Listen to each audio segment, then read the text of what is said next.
the whole reductionism and effort to refine. And again, I think I tried to explain in my last stream just moments ago after it got interrupted.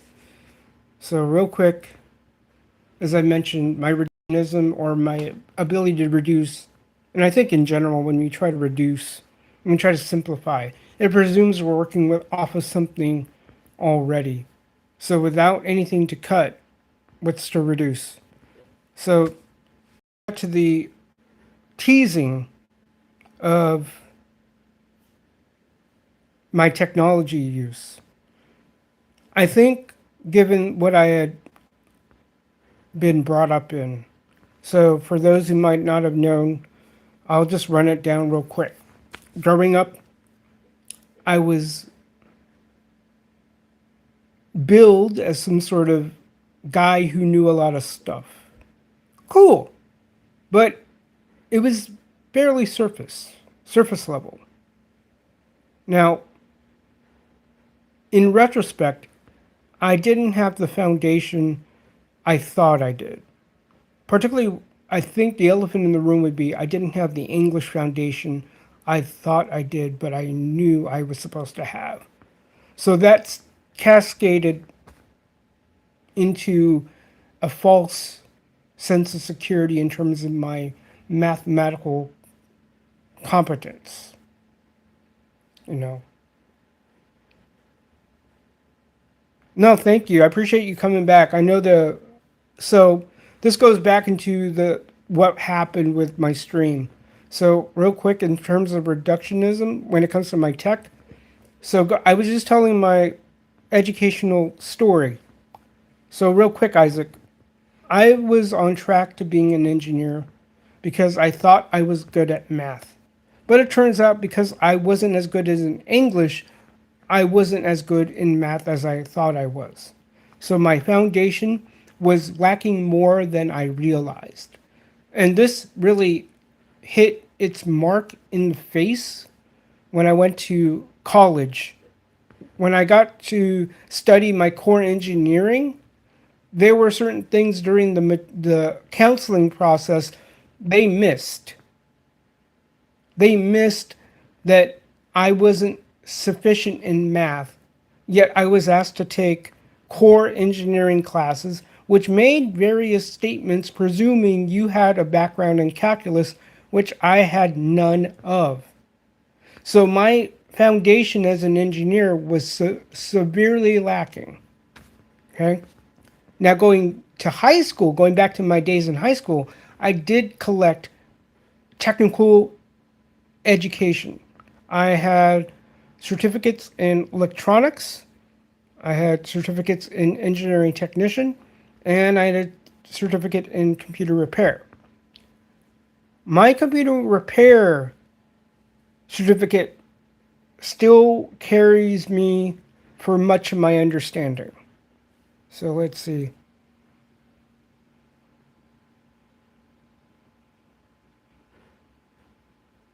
Why does no one see you if you're so funny? I don't know.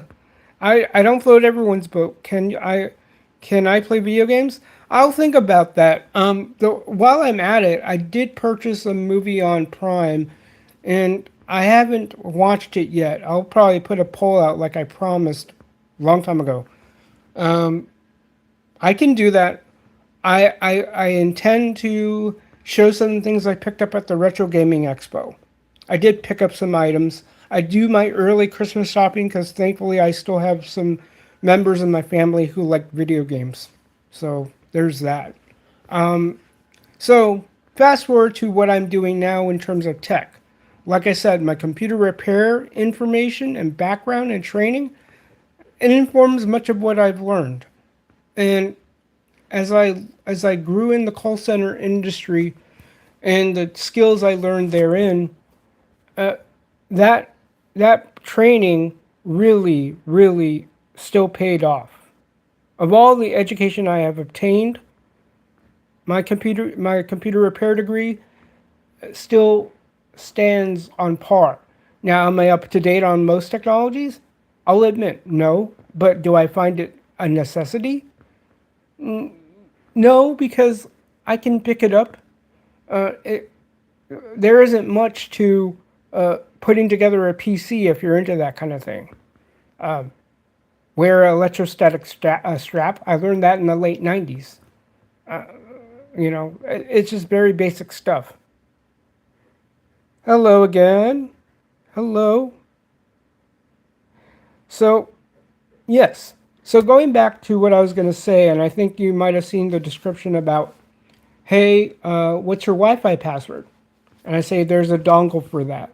Reason being is there's only so much time in a day, like what Isaac brought up earlier. Yeah, I came. So when it came to what kind of games do you want me to try playing? I have a PS4, which I honestly haven't touched in months. I should get back to that because there was a reason why I bought a PS4. Number one reason is still used physical discs, so you kind of know where I'm at. That's you kind of know where I'm at with that. My name, Lester. Do I? Let's see. Do I play Roblox? No, I heard many things about Roblox, but no. So, real quick, as far as what's my Wi-Fi password? So what I've been doing on my phone is I have a dongle. I have a dongle that connects to my phone charger port, and I use an Ethernet cable. So if my parents or my family or friends come over and they say, "Hey, you got a Wi-Fi?" I'll just hand them a dongle. It may be costly, but you know what? Hey, it saves me the time from having to be up to date because when I saw that they updated the Wi-Fi security standards, I just said I'm not gonna buy another router. I'm not gonna buy just so I can be up to date with wireless technology. And I did spend time troubleshooting networks for the Xbox and 360, and then short time for Xbox One, especially when it first came out. And my connectivity team was tasked with troubleshooting Xbox's attempt to be a set-top box. Not fun when you have little to no documentation. So, okay, well, that's good to know, PS6, but if money is no object, good on you, great. I just find, given the pricing of the PS5 Pro, I think it is, I might as well get either a really good PC or two decently spec'd PCs. I can have a lot of fun with that. Or I might even say, I'll buy a Mac for that much money.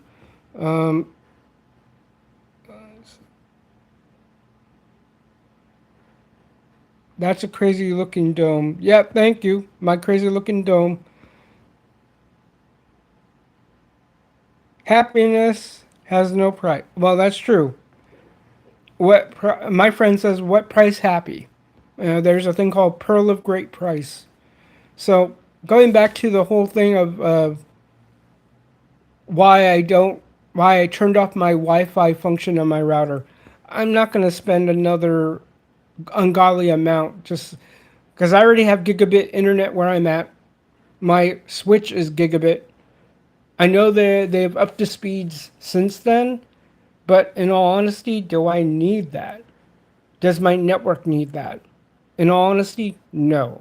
Because the only thing I have active on my network are my printers, which don't require as much packet or much data be sent over. Uh, my games I rarely play online games.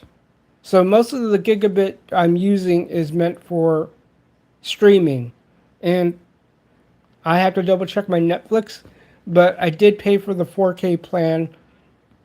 Okay, I like things to look good, so need to let me see this. Need versus wants. Yep, that is true.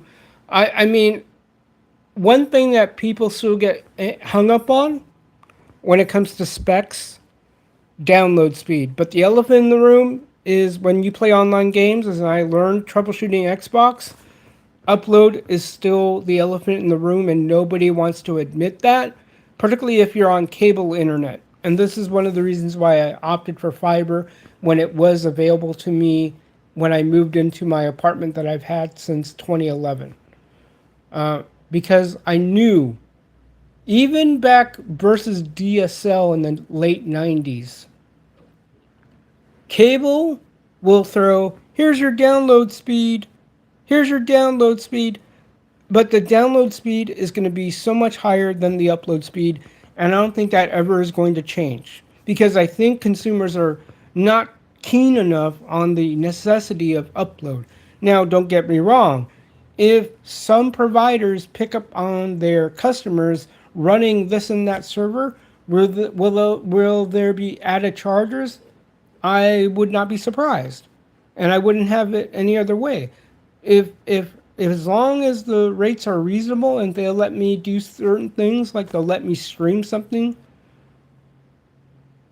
sure, I'll pay the extra. But according to my customer service reps, and I've asked them more than once, and I think I saw it on my bill, my fiber service provider does not cap. And I've heard many stories about caps done on the part of Comcast, now Xfinity. It's all branding. So, you know, that's why I am doing what I'm doing. So I'm running this stream from my phone using the YouTube app. I'm running it off my Ethernet dongle I have plugged into the USB-C port, and I do have a counterpart for the Lightning port. I think it's a Lightning port for the iPad. So I have both devices running off Ethernet. And for my phone, I am running off my Proton VPN. Let's see. I'm going to see if I can read this.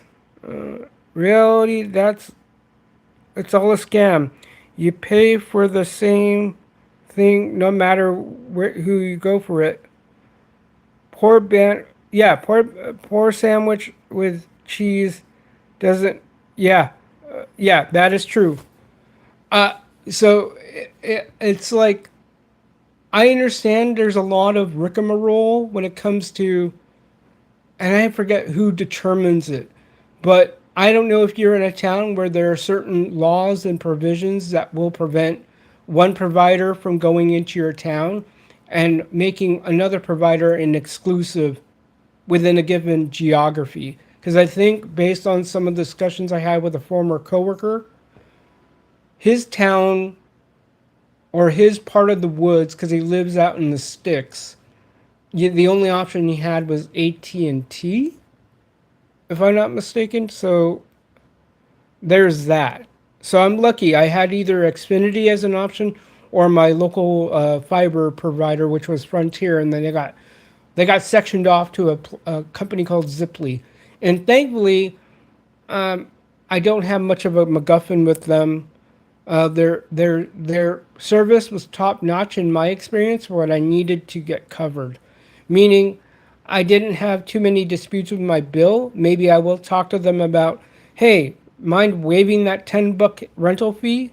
Because I haven't been using their provided gateway for the last number of years already. Because I have my own router that ties to what's called an ONT box for fiber users. It's a little unit that they put in the closet somewhere that ties right to the fiber connection.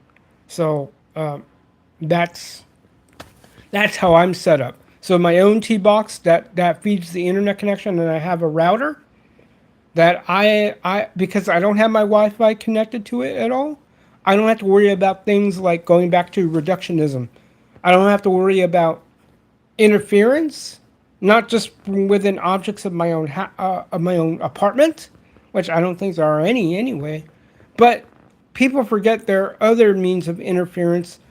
They call it channel overlap. When you've got people in an apartment complex, especially with everybody broadcasting their Wi-Fi signal, that you might run into what's called Wi-Fi or channel overlap. That I cut that out significantly. I don't have to worry about that. I don't have to worry about signal loss. Don't have to worry about signal strength, because that's what people think. Oh yeah, well I shouldn't have any issues because I have full bars. That's only one part of the story, man. Wi-Fi, there's a lot more than what it's worth. The only thing that you can say Wi-Fi cuts out is physical legwork, because I grew up with it. When my dad had to go through the attic and run holes in the ceiling so we can drop Ethernet cables into respective bedrooms. I get it. That is the major relief Wi-Fi does provide. Okay? There's no discounting that. And at the same time, if you are about Wi-Fi efficiency, then you have to run the checklist of, am I running with lead paint walls unknowingly? Am I running into this unknowingly? Like I've had instances where customers are calling, hey, my Wi-Fi, blah, blah, blah. Well, where's your router? It's in my laundry room. That's like the least desirable place to put a router in. Like, there are various principles you have to adhere to get a decent and just a decent wireless connection. So by turning off my Wi-Fi, I cut down the guesswork of what's the best position, and then what's the propensity for interference. I don't have to worry about that. And I don't have to worry about staying up to date with the latest Wi-Fi security. Like I even, when I was doing live streaming for my local parish, I was putting on my networker's hat. Like, how do we get the stream to be more efficient? Well, do you want to go through that door? Because I can open it and say, yeah, the repeater's nice, but where's the router? You have to think about these things because it's almost as though what takes precedence? Is it the live stream quality? If that's the case, then you're thinking about, okay, we have to re-strategize, because the internet for a parish is going to be likely still more necessary within the walls of the administrative centers within, like, an office, for example. So, yes. So just going back to my reductionist mindset, and people would ask me, okay, what's your Wi-Fi password? There's a dongle for that. Okay. Well, like I said in another video, peace out. I got church in about an hour or so. At least I got to head my way there. So again, thanks for hearing me out. I know I do these impromptu lives, but as part of my attempts in my recovery, just got to get it off my head so I can sleep better at night. So peace out, guys. Catch you all until the next time.